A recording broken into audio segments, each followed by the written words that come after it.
துன்பம் வரும் வேளையிலே சிரிங்க என்று சொல்லி வச்சார் வள்ளுவர் சரிங்க. துன்பம் வரும் வேளையிலே சிரிங்க என்று சொல்லி வச்சார் வள்ளுவர் சரிங்க.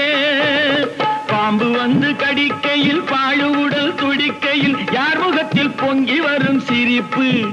இது கீழ்புறத்தில் இனிப்பு மேல்புறத்தில் கசப்பு.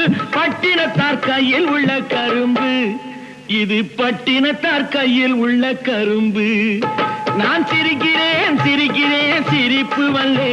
நான் அழுகிறேன் அழுகிறேன் அழுகே வல்லே.